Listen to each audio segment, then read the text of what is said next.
bem-vindos a mais um episódio do quadro Hashtag Pergunte ao Maestro. Se você curte esse quadro junto com a gente, já vai deixando seu joinha aqui embaixo, que é muito importante pra gente aqui no YouTube. Se você é novo, se inscreve no canal, não perde, gente, tem muita coisa vindo aí, tem sempre vídeo novo no canal, então se inscreve e ativa o lembrete para receber as notificações sempre quando tiver conteúdo novo por aqui. Corre na nossa playlist, se você ainda não viu os vídeos anteriores, o Maestro já respondeu muita coisa, então eu tenho certeza que vai te ajudar nas suas pesquisas e estudos de canto. Então corre lá e não perde, maratona tudo, hein? Maestro Flix. Compartilha nas redes sociais com seus amigos, chama mais pessoas para virem fazer parte dessa comunidade junto com a gente. E se você tiver alguma dúvida, alguma pergunta para o maestro, deixa aqui no box de comentários que a gente está sempre de olho para responder. Pode demorar um pouquinho, porque são muitas perguntas que a gente tem recebido, mas eu tô sempre de olho para responder, tá bom? Vem comigo! Hashtag Pergunte ao Maestro. Boa noite, maestro. Perguntinhas. 1. No canto lírico, é correto dizer que a voz de tenor, depois da passagem Fá sustenido 3, Sol 3, é uma voz fabricada? E 2. É impressão minha ou a maioria das pessoas negras tem mais facilidades para cantar belt? Bom, você não pode chamar de fabricada, por quê? Porque fabricada seria uma coisa que não é sua, e é sua, é uma manobra. Então, nem todo mundo faz essa manobra, senão todo mundo cantaria ópera. Tem uma manobra de cobertura aí, e essa manobra deixa a voz diferente. Então, quando a gente escuta um cantor de ópera, a gente não escuta uma voz natural, né? A gente vai assistir uma ópera, a gente não acha aquilo natural, nem do tenor, nem de ninguém. Nem de soprano, nem de baixo, nem de barítono. Então, eu não costumo dizer fabricada, eu costumo dizer trabalhada, otimizada, vamos dizer assim, né? Com o melhor dela naquela região de cobertura. Com relação à sua segunda pergunta, eu não tenho nenhum artigo que fale sobre isso, então eu não posso falar. Pode ser uma impressão, pode ser que realmente aconteça, mas eu não gosto de falar de uma coisa que eu não tenho um artigo comprovando que fisiologicamente isso aconteça. Pode ser que esse artigo até exista, mas eu não tenho nenhum artigo, tá? Maestro, boa tarde. Tenho duas perguntas. 1. O senhor saberia dizer em quanto tempo uma pessoa que operou de hérnia epigástrica poderia iniciar uma aula de canto? E 2. Por que a maioria das cantoras negras, em especial norte-americanas, tem uma certa facilidade para registros de borda densa? Então, de trás para frente, acabei de responder na outra pergunta que não existe nenhum artigo falando sobre isso. Mas o que eu sei, e isso é verdade, é que o ensino de soul e de gospel nos Estados Unidos acontece muito cedo na igreja. Então, você tem um hábito, e esse hábito a gente acha que é uma coisa meio empírica. Não é, tá? É estudo mesmo, se estuda para fazer isso. Não só de canto de borda densa, como de escalas pentatônicas e tudo isso. Então, eu acredito que por isso há essa facilidade também. Além da questão genética, etc., eu acredito muito mais no aprendizado e no estudo, sabe? E com relação à hérnia, você precisa perguntar para o seu médico. Ele vai te dar essa alta para você fazer aula de canto, mas aí também talvez você tenha que fazer um pouco de fono, porque às vezes o que acontece é que você pode ter algum tipo de mudança na sua voz por vários motivos, que eu não vou enumerar aqui, mas um deles pode ser, na hora de fazer, encosta no nervo, e aí o seu TA não responde do mesmo jeito. Tem uma série de coisas que pode acontecer, que é importante que o fono detecte isso. Detecte se você está bem para fazer a aula, tá bom? Então o médico vai detectar isso, não o médico otorrino, o que te operou. Ele vai dizer quando você tá pronto para cantar. E às vezes acontecem essas falhas, do nada, você fez essa cirurgia que não tem nada a ver com a garganta, você tem falhas na voz, ela começa a falhar e isso, o fono também vai detectar se você está pronto ou não, tá bom? Maestro, sou Misael e acho que sou tenor. Na verdade, eu desconfio que eu seja contratenor. Tenho aquela voz que as tias comentam que o meu irmão mais novo é mais grave. Tem uma impostação mais posterior, mas não tem um timbre muito redondo. É mais claro e não chega a ser metálico. Até aí tá ótimo. Consigo fazer bastante ressonância e volume, só que não consigo fazer piano. Fica tudo sempre com muito volume. Se tento fazer, ou vai para a garganta ou quebra. É muito comum isso. Como resolver? Observação: canto popular. Obrigado por compartilhar seu conhecimento. Olha, vocês estão querendo fazer aula de canto no Pergunte ao Maestro. Gente, olha, Misael, uma aulinha para você. Uma, com um professor capacitado, ele te ajuda nisso aí que você tá falando. Eu tô entendendo que você está na tessitura aguda, com a voz mais aberta, e mesmo sendo um pouco posterior, ela fica muito forte e você não consegue diminuir. Ou pode ser que você esteja na borda densa muito aguda, você seja um tenor sobreagudo. Então, existem vários tipos de contratenor também. A gente tem que lembrar que é muito engraçado isso. Agora eu vou abrir meu coração aqui para vocês, tá? Quando você fala num soprano, eu falo assim, a Tati é soprano. A gente pergunta, Tati, que soprano você é? Ela vai dizer, eu sou um soprano leve, um soprano lírico ligeiro, ou sou um soprano coloratura. Você pergunta pro contratenor, que contratenor você é? Marconi Araújo. Não tem isso, né? Eu sou um contratenor coloratura porque eu faço coloratura, tá? Mas eu sou um meso, eu sou um alto, eu sou o quê? Né? E dentro dessa gradação, porque essa gradação não existia na época dos castratos, por quê? Nos castratos você tinha o castrato alto, castrato meso e o castrato soprano, tudo bem. Mas não tinha a mesma qualificação que existe hoje, como existe com sopranos e mezzo-sopranos. Então, a minha voz não vai ser igual à voz de contratenor nenhum, porque pode ser que eu seja muito mais alto do que você. Contralto, muito mais contralto, minha voz é mais escura, minha voz é mais grave. E não grave só de tessitura, mas grave também no som. Você escuta, ela parece mais grave. Então, tudo isso tem que ser avaliado, sabe? Ainda mais você que está cantando na música popular. Então, na música popular, o contratenor, essa voz aguda, que eu entendi o que você quer dizer, que tem uma certa até um certo bullying, né? Você fala muito agudo, não sei o quê. Eu não falo agudo e sou contratenor. Então, tudo bem que eu mudei minha voz falada, tá? Meu professor de canto dizia assim, essa sua voz falada é esquisita. Vai mudar, tá? Você vai falar igual uma pessoa normal, que ele dizia que eu não falava igual uma pessoa normal, quando eu comecei a estudar. Minha voz era muito aguda, muito metálica e muito nasal, era uma coisa esquisitíssima. E ele falou isso, eu vou mudar isso em você, pra você poder ser maestro. Você não pode entrar numa orquestra e falar, atenção, violinos! Não pode fazer isso. Então, ele falou, você vai falar com uma pessoa normal. E ele se preocupou muito com isso também, sabe? Ele me ajudou muito com isso. Não tinha fono naquela época, né? Tinha, mas não tinha nenhuma especialista de voz cantada perto de mim.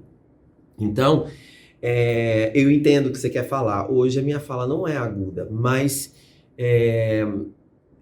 uma aulinha só já ia resolver você muito fácil. Ainda mais que é um contratenor cantando repertório popular. Se fosse um contratenor lírico, uma aulinha não vai dar. Então, não dá para te dar aula aqui no Pergunte ao Maestro, mas o que eu posso dizer existem conformações dos seus filtros que podem ajudar você a controlar isso, especialmente o uso da cobertura com a cavidade nasal. Isso vai diminuir o seu bite, que a gente chama. Então você vai conseguir diminuir o volume, sabe? A sensação de adução mais frouxa nos agudos vai fazer com que o seu som fique mais soproso, você consiga fazer mais piano. Tudo isso pode ajudar você. Mas, de novo, com a aulinha. Não tente fazer sozinho. Israel, aulinha. Olá, maestro. Amo seu conteúdo demais. Me ajuda muito com a minha voz. Minha pergunta é, um sopranista, no caso eu, consegue cantar no teatro musical? E existe uma maneira de uma voz leve ficar mais forte? Um sopranista tem um papel maravilhoso no Chicago, chama Mary Sunshine. Foi escrito para um sopranista, tá? Então estude esse papel para você cantar. Tem outras possibilidades? Tem. Mínimas. Tem outras. Procure com um repertorista, tem algumas. Mas realmente você teria que aprender a pelo menos beltar um pouco para fazer teatro musical. E aí, nesse aprendizado do belting, sua voz vai soar mais o que você está chamando robusta, tá bom? Então, o sopranista usando sua borda natural vai conseguir fazer esses poucos papéis que eu tô falando. Mary Sunshine. Mary Sunshine tem um si agudo, que é a nota que eles escolhem quando vão fazer a audição. Você tem um si? Não? Então nem precisa cantar. Você tem um si? Então nem precisa cantar. Você tem um si? Procure na internet, vou pedir pra Tati colocar aqui, a Mary Sunshine original, o cara que fazia, com uma voz era levíssima e deslumbrantemente linda.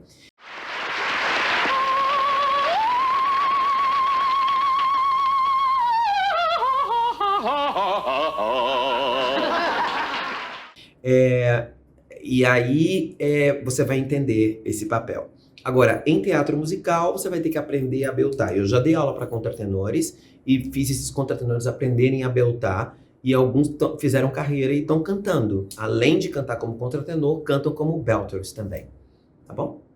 Maestro, eu posso fazer os mesmos e todos os agudos da borda tênue com a borda densa? Teria um limite de nota que eu seria obrigado a passar para a borda tênue? Eu sou tenor com voz leve nos agudos. Estou em busca de projeção vocal. Quando canto com borda tênue, me sinto confortável de cantar agudos, mas a minha voz fica pequena.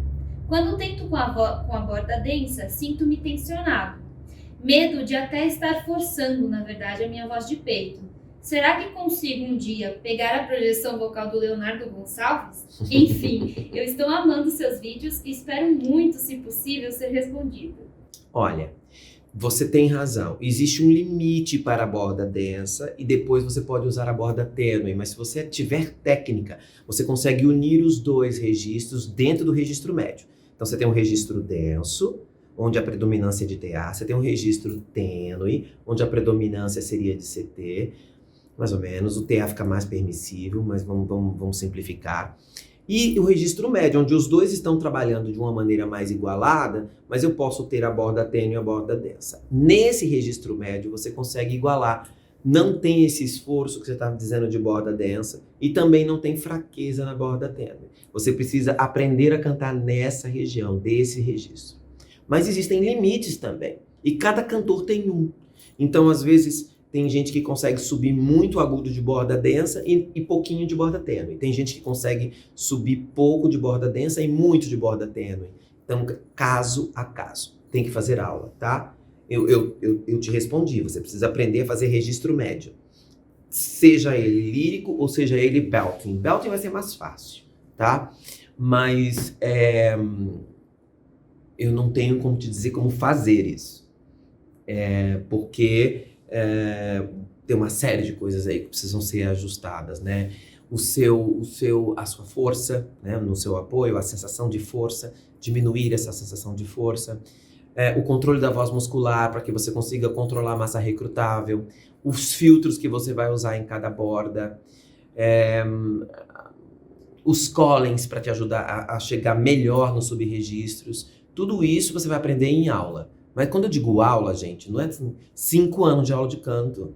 Vocês estão querendo fazer, às vezes, aula com Pergunte ao Maestro, e às vezes é difícil fazer aula com o professor ao vivo, quanto mais com uma pessoa no YouTube.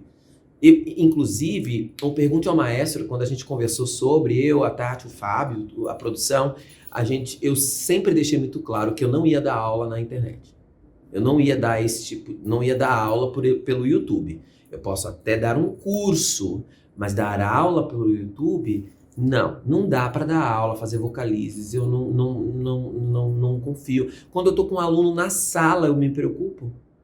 Tá certo isso aqui que você tá fazendo? Tá confortável? Ele diz, tô ótimo, tô sentindo nada. Não senti. Agora foi super confortável. Mas não é o que tá aparecendo para mim. Ele mente, ele diz que tá ótimo, não tá. Então, ou ele tem uma coisa que os meus alunos, que não são meus alunos, mas assim, as pessoas iniciantes fazem, faz um vocalize, ele faz ele faz ele dá uma, eu falo, foi confortável? Ele não responde, porque tá com vontade de tossir. Porque eu não tô lá dentro. O cara apareceu pra mim pela primeira vez, eu mandei ele fazer isso aqui. oh, e ele fez, oh, e deu errado. Se do meu lado deu errado, que eu tenho que parar e corrigir imediatamente, e não adianta enganar com esse, não, tá bom, tá tudo bem, não tá não, vamos encontrar um lugar melhor, não sofra. Se assim já é difícil, você imagina num episódio do Pergunte ao Maestro. Vamos tentar aqui todo mundo fazer isso aqui, ó. Uau! Não posso fazer isso. Não é certo, não é correto isso. Ainda mais que cada pessoa tem a sua facilidade, eu não tenho como saber qual é a sua. Então, aulinha. O que eu sugiro? A aula que eu mais sugiro. Pegue um professor capacitado, faça uma aula ou duas seguidas. Entenda, decupe, estude, passa um tempo, volte um mês depois. Veja se melhorou. Decupe, estude, passe 2 meses, volte depois. E assim você vai equilibrando isso com a grana que você tem. Entendeu? É muito melhor do que você tentar entender por aqui pelo Pergunte ao Maestro. O Pergunte ao Maestro significa o quê? Ajudar você com caminhos. Até para você que está com um professor capacitado. Olha, o Maestro Marconi diz que o Soul para fazer high belting é uma boa escolha. Eu só preciso encontrar cover do Soul de borda densa e cover do Soul de borda tênue. Você me ajuda? Ele vai te ajudar. Entendeu? É essa a maneira de fazer as coisas. Um beijo. Maestro, sempre que vou cantar uma nota aguda em público, eu fico nervoso. Começo a suar, a mão começa a balançar, os lábios tremem e os meus olhos se enchem de lágrimas. Mas em casa faço tranquilamente. Sinto que isso está atrapalhando a minha performance. O que pode ser isso? Tem como melhorar? Observação. Tenho 14 anos e ficaria muito grato se me respondesse. Sei que é grande a pergunta, mas amo o canal. É conhecimento aberto. Obrigado, maestro. Amor, você é um bebê, você tem 14 anos. Calma. Agora, vou te dar 2 sugestões para melhorar isso. Primeiro, 3, vai. Primeiro, você estuda canto, certo? Então, se você estuda canto, peça ao seu professor para performar na escola, em coisas pequenas, tipo, tem um salão na escola que você possa performar, mesmo sem plateia, que você possa ir lá performar um pouquinho na sua aula. Por exemplo, quando eu estudava nos Estados Unidos, eu fazia aula de canto no Concert Hall do Departamento de Música. 2.000 lugares. Porque eu me habituo a olhar para aquele lugar grande e ter que cantar. Sabe? Eu amava estudar, fazer a aula ali. Então, se na sua aula, aqui no Estúdio Marconi Araújo, por exemplo, a gente tem um salão para 100 pessoas. Então, quando eu não estava na pandemia, eu falava para meus alunos, vamos descer, vamos pôr o microfone lá embaixo. Ele tem que performar, então isso vai fazendo com que ele se acostume. Primeiro ponto. Segundo ponto. Você pode ter... todo mundo tem um pouco de pânico de palco. Inclusive, cantores famosos tinham. Caruso tinha. Pavarotti também. Muitos cantores têm pavor de palco. Então, como que eu resolvo esse pavor de palco? Eu, particularmente, com 2 coisas. Consciência técnica muito firme, ou seja, eu sei que minha voz vai sair, que não vai dar nada errado, ou seja, repetição, tá muito claro para mim que vai dar tudo certo, e repetição. Você tem que fazer mais vezes, é igual a audição. Eu fico muito nervoso na audição, porque você faz pouca.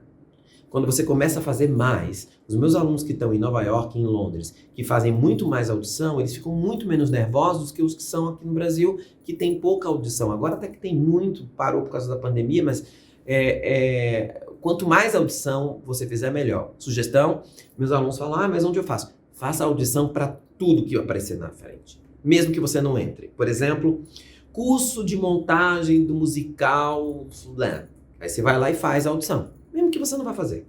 Você faz a audição para você estar ali sendo avaliado. Curso de, sei lá, Shakespeare, não sei o que, vai lá e faz uma audição. Sabe, tudo que você puder fazer uma audição, faça. Isso vai fazendo com que você, inclusive na performance, melhore. Isso é repetição. Controle técnico e repetição. E o último, terapia ajuda também. Porque você pode, tendo o pânico do palco, trabalhar isso na terapia. Por que isso está acontecendo? Por que meu corpo está lutando contra mim e me boicotando? Sabe? E isso é uma coisa que é muito engraçada. Eu tenho alunos pequenininhos, 8 anos, que já cantam e não tem isso. porque já começaram desde criança, os pais estimulando, é natural, é aquilo lá. Eu me apresentei pela primeira vez, eu tinha 6 anos. Então, tipo, pra mim o palco é a coisa mais normal do mundo, esse pânico nunca aconteceu. Eu fico nervoso, friozinho na barriga, mas eu acho isso bom. Eu entrar mole no palco assim, ó, nossa, eu fico desesperado. Eu tenho que sentir o friozinho na barriga, a gente fala butterflies, né? Eu gosto de sentir isso dentro de mim, o sangue mais eu dou uns pulinhos, eu preciso sentir essa energia, esse nervosismo que ele me dá até energia. Entrar mole é horrível. Mas o pavor é ruim. Seca a garganta, será que vai sair minha voz? Então, às vezes, terapia também ajuda a descobrir o porquê, né? E eu vou falar uma coisa aqui que eu não sei se eu deveria falar, mas eu vou falar. Anyway. Terapia com floral alquímico também pode ajudar você. Porque, às vezes, você pode usar essas terapias... como fala isso, Tati? Terapias alternativas podem te ajudar, junto com o seu terapeuta ou junto com o teu médico, a te acalmar, sabe? Você não tem que tomar beta-blocker, assim, sabe? Tem gente que toma remédio antes de audição, tem gente que toma remédio antes de cantar, e eu não acho isso bom. Mas às vezes uma terapiazinha alternativa é legal, sabe? Pra você pelo menos ir enganando o seu corpo também, sabe? Então eu espero ter te ajudado. Tem alunos meus que funcionam com isso, especialmente com florais alquímicos, tá bom? Mas uma das coisas que mais me dá segurança é a segurança técnica mesmo. Eu saber que a nota vai sair, eu saber que o doente vai sair, gripado vai sair, com rinite vai sair. Então, meu corpo pode ter uma rinite, pode me boicotar. Você pode ter uma alergia um dia antes do concerto, que ainda assim eu venço você e eu canto. Ele desiste, chega uma hora que ele desiste de fazer isso. Então, pensa um pouquinho sobre isso. Pode me deixar lá com lágrima no rosto, é bom chorar, pode me deixar com a garganta seca, que eu vou cantar ainda assim, depois eu tomo água e eu canto a outra área. Eu não vou desistir, você não vai me vencer. E aí eu sou ariano, né, gente? Quando o meu corpo diz que não, eu digo para ele que sim. Então, eu acho que também é um pouco de mim. Não sei como é que é, mas assim, eu tentaria isso. Alguém concordou comigo ali no celular da Tati. Então tá bom. Então eu acho que é por aí mesmo. Espero ter te ajudado. E o celular estava travado e falou, então acho que eu falei uma coisa certa, hein? Foi uma confirmação. Foi uma confirmação. Então tá bom. Gravando. Maestro, tenho uma dúvida, se souber me responder. Quem foi um dos pioneiros a desenvolver a técnica vocal? Tipo, como descobriram a função dos ressonadores e cavidades do nosso corpo para o canto? Nossa, que pergunta difícil. Você tá achando que eu sou uma enciclopédia? Várias pessoas. Então não foi um. E cada um tem uma maneira de pensar. Então você tem tratados aí de 1300, tá? Desde 1300 se falando de voz de garganta, voz de peito, voz de cabeça, mais por sensação, não é? Então, eu sinto a vibração no peito, chamei essa voz de peito. Sinto a vibração na cabeça, chamei essa voz de cabeça. Mas não é uma pessoa. São vários tratadistas. E cada um tem uma maneira de pensar. E depois que a coisa começou a ficar um pouquinho mais científica, como com o Garcia, que foi quando começou a ficar um pouquinho mais científica, que ele tinha um laringoscópio, que ele fazia a sua autolaringoscopia, aí começaram a ter divergências. Então, ele prega isso, eu não prego isso. E a escola tal prega aquilo e a outra prega aquilo. Não existe esse ressonador, não existe isso, não existe aquilo. E aí entra uma discussão entre os professores de canto que vem até hoje. Então, não é uma pessoa só. Agora, eu confesso a você que eu acho impressionante eles saberem isso. Eu acho impressionante um cara em 1800 falar sobre Far, da maneira que o Lampert fala, ou de um castrato, falar de um castrato, de tessitura de um castrato, de agilidade, ou mesmo um castrato, você pegar um repertório de um castrato e você ver a dificuldade daquele repertório de tessitura, de agilidade, de velocidade, de articulação de texto. Às vezes eu fico chocado de vez, assim, Você pega um Monteverdi, às vezes, você fala, não é possível que esse cara escreveu nessa época isso, uma coisa tão difícil de fazer, que hoje a gente tem dificuldade de fazer, não é? Eles tinham um conhecimento técnico empírico muito grande, que às vezes não estava escrito. Ainda tem isso. Tem a parte também empírica da época que não era escrito, o cara não, porque era uma prática de performance da época. O cara não escrevia, todo mundo sabe fazer isso. Todo mundo sabe. Não preciso escrever. Nem dinâmica eu preciso escrever. Então todo mundo sabe como é a dinâmica. Então você tem coisas que não estão escritas, que você tem que meio que adivinhar, não é? E é isso que o musicólogo faz. É isso que o musicólogo tenta descobrir. Como que ele descobre através de outras coisas como aquilo era feito. Sabe? Analisando tratados até de outros instrumentos. Quantos, por exemplo, um tratado de flauta, você pode analisar o tratado dele para entender um pouco de respiração, para entender como era feita a prática de performance da época também.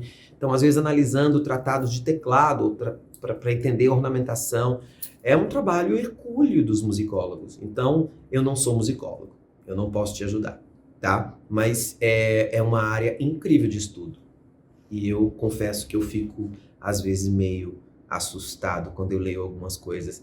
Eu falo, não é possível que esse cara, nessa época, sabia isso. Não é possível. Porque hoje em dia, um professor de canto não sabe, e ele sabia disso em 1700, eu fico chocado. Mas é um chocado para o bem, né? Legal.